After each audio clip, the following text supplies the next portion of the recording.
Good morning, welcome to the Tudor Cottage Diaries, and my name is Heidi. It's a very dull and overcast August day. In the background you can hear the washing machine and dryer. We've just come back from a holiday weekend camping at a VW show, and we did win a trophy for best interior in our little camper van Olive. I will put a picture here so you can just see her.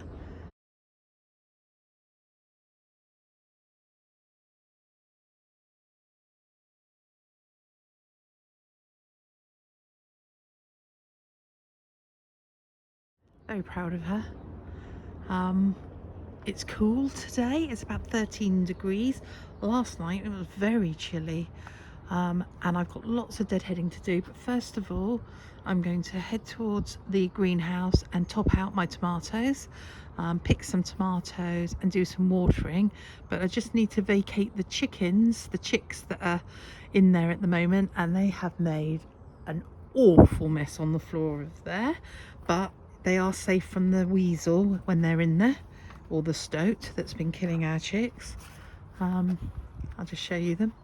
There you go.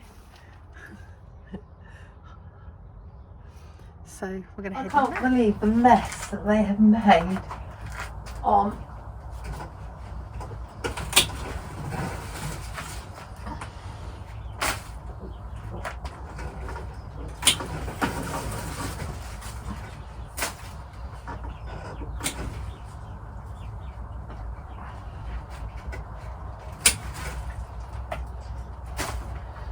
So I'm just topping out the tomato plants because these are not going to ripen now. Gosh,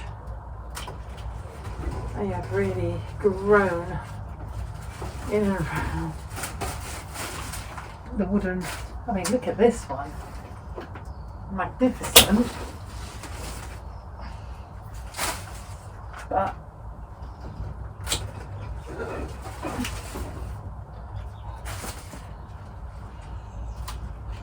feel very neglecting of them.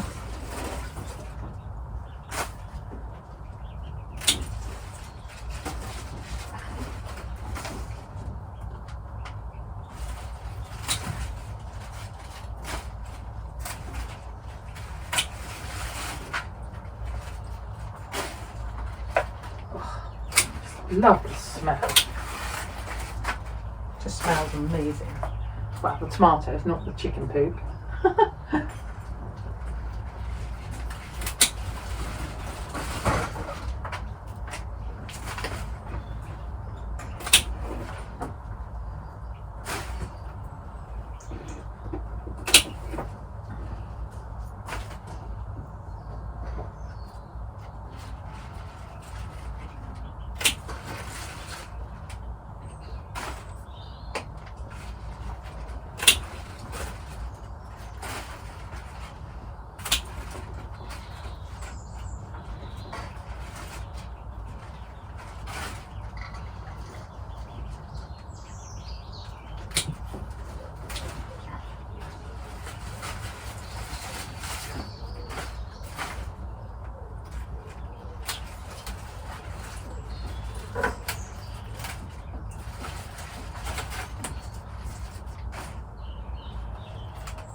Right, melons.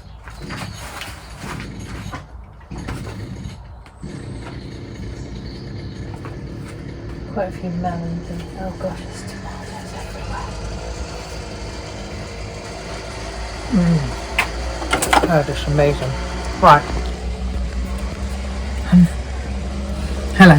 I'm now going to feed the tomatoes and the melons.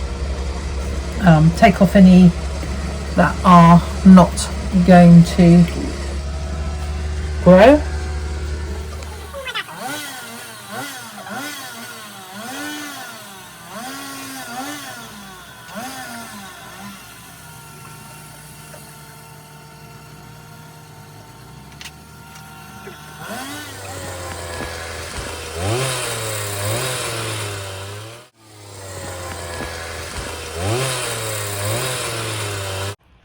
Well, I didn't film David doing all of the hedges because that's kind of boring. So I spared you that.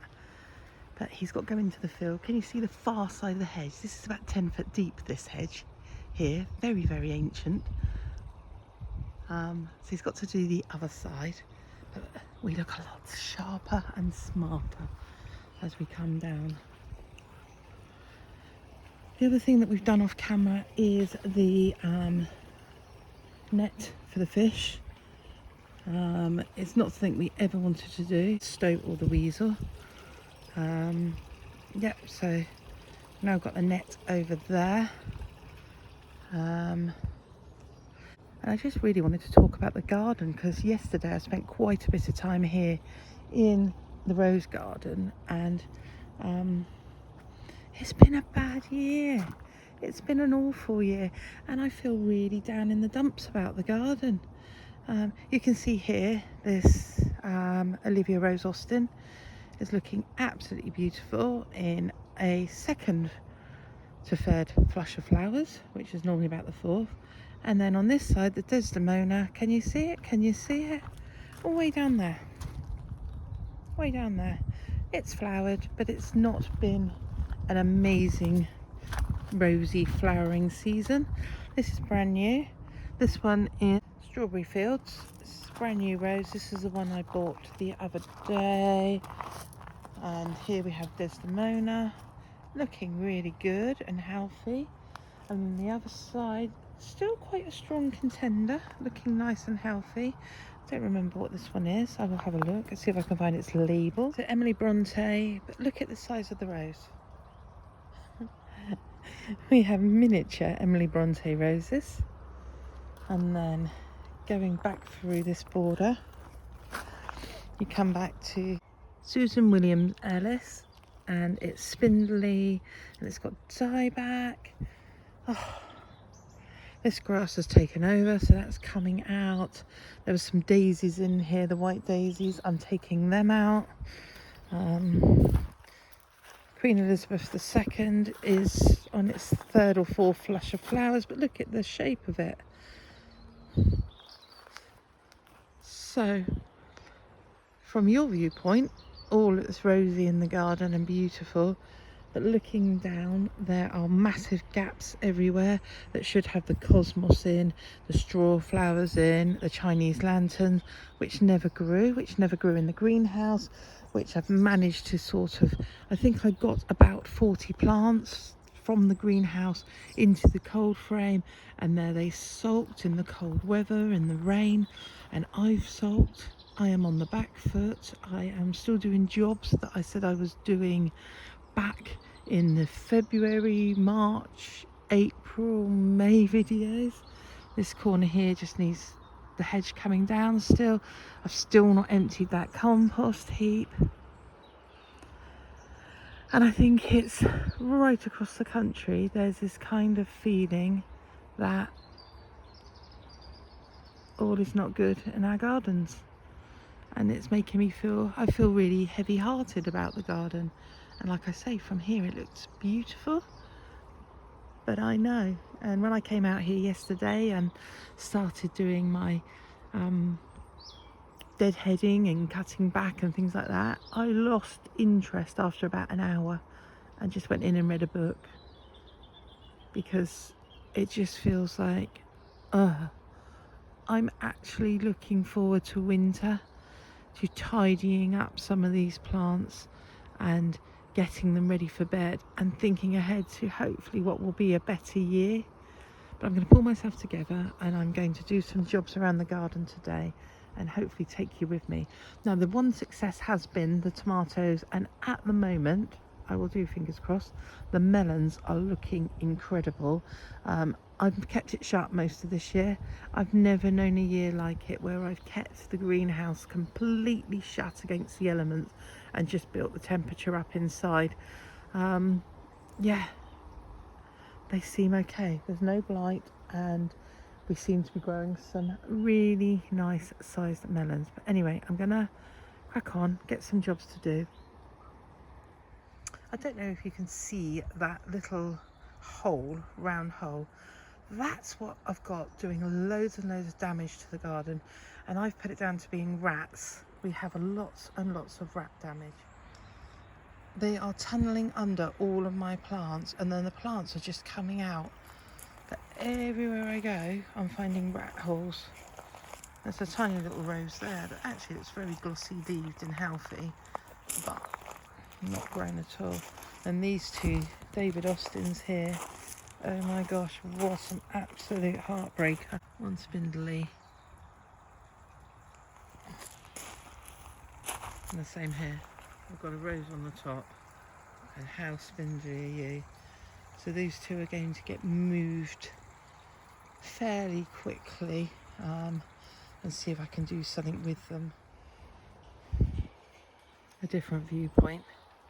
The sweet peas, Monty Don's, looked amazing on Gardener's World last night, but my sweet peas are just terrible. And now I know that I put far too much perlite in the mix, and it's not holding moisture, so the poor things, what do I expect? There they are, the shame of them. The fig tree is looking incredible next to it, and then can you see the coral of the geraniums on the Victorian stand?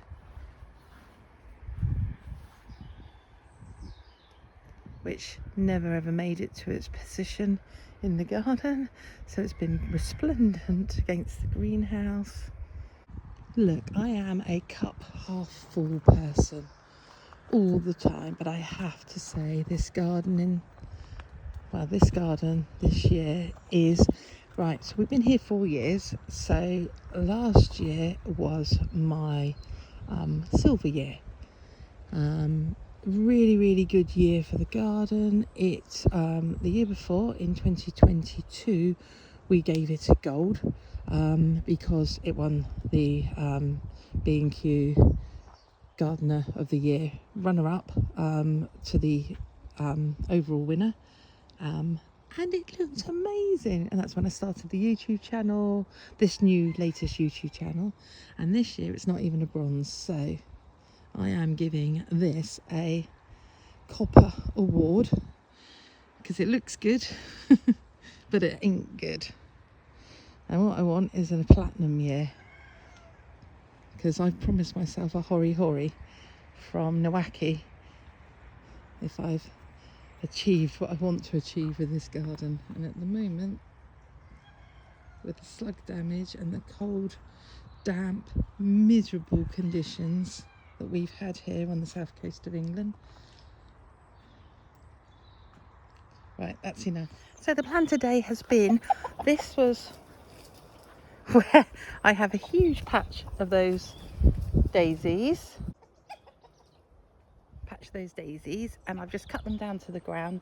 I'm going to dig up some of the root, and I'm going to put crocosmia here, because all of the crocosmias that are mixed through here have come from the same patch in the front garden, and it's not my husband's favourite flower. He doesn't get involved in the garden that much, other than he does all the big heavy manual work, but don't tell him that.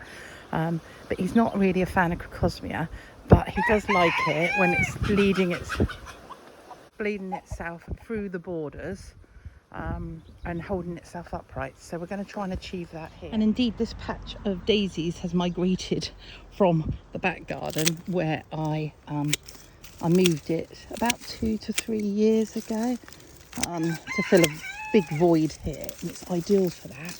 But then it comes a bit dull, and yeah, it finishes quite early in the season, so I'm chopping it down, going to dig some of it out and get it out onto the bank out the front, and then I'm going to add the crocosmia bulbs here. So I've just dug up the first little bundle of the crocosmia, and I'm going to reduce the greens on them. But yeah, there's some really good corns there, and they are going in the hole pre-prepared, where the daisies are and will be. So a little bundle here, and I am literally going to reduce the greens by a third, by half. So this is the patch that I'm taking away of the crocosmia. This is where the dog uses the hedge to bark at next door's dog, and obviously you can see he's flattened the crocosmias, and also they don't grow very well under the hedge, and I do have a hedging plant to replace in there. I've got a hawthorn and I have got a hazelnut, which I will fill that gap with, in the vain hope that that gap in the hedge will disappear.